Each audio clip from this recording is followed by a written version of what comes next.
Daniel and Florence Guggenheim bought 200 acres right next to the Goulds, where they built an Italian-style villa, and later bought up all of Howard Gould's property in 1917. The Guggenheim fortune was made in mining, and the members made great contributions to wilderness preservation.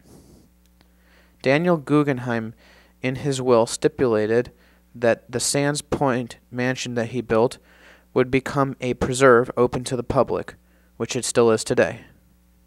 Many Port Washington residents, wanting to have a picnic or throw a frisbee or lay out on the beach, can drive up to the Sands Point Preserve and spend a nice day there.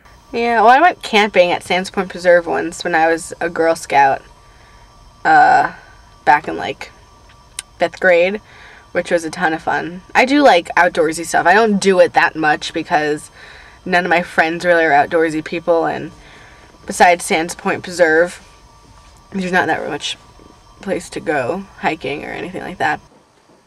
In the post-World War II environment, this place became a suburb that could basically be Leave It to Beaver.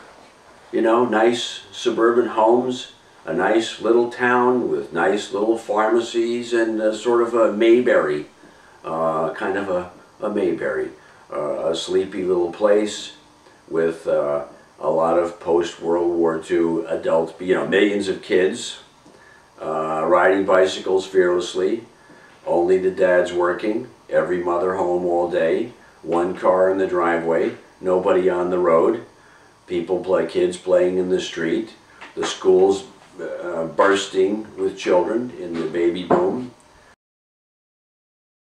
So these days, Port Washington is stuffed to the brim with new money, not just in Sands Point, but dispersed throughout. It's a town with 2 yachts in every driveway. It kind of reminds me of the Hamptons, because I'm old enough to remember when the Hamptons were an East End collection of empty villages with beautiful beaches before they became fabulous. Before the Hamptons became the haunt of Paris, whoever. Well, big buck arrivers. But the joke, of course, is that the Hamptons was great because no one was there. And now it's a traffic jam. And it's a traffic jam where people show off expensive consumer products to each other and anybody who cares. And Port's in the same direction. Can we hold on? Will the center hold? Will the life of the pleasant suburb and the chicken in every, or a frozen chicken in every microwave and a Mercedes in every garage, is it going to happen? Is it sustainable? I don't see how. I don't see how.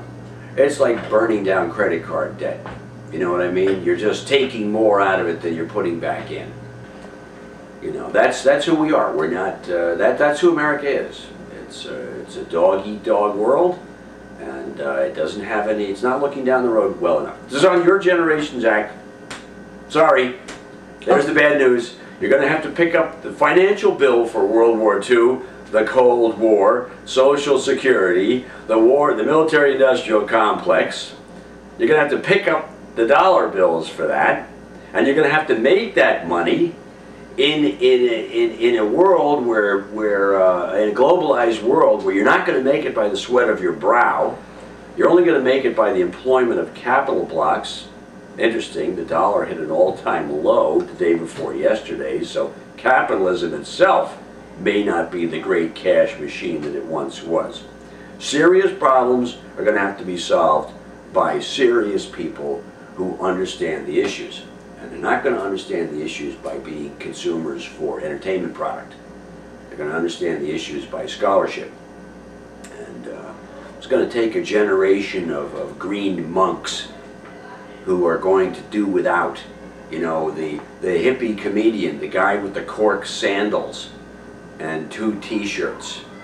That person, as, skeezy and as unpleasant a sight to a soccer mom as they might be.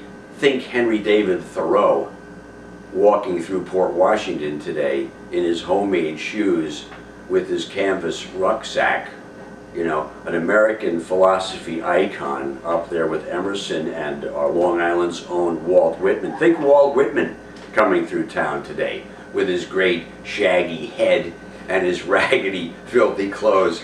He would be he'd be locked up by the first Escalade that he went past. You know, the 911 call would be coming out of the antenna of that Cadillac in no time at all.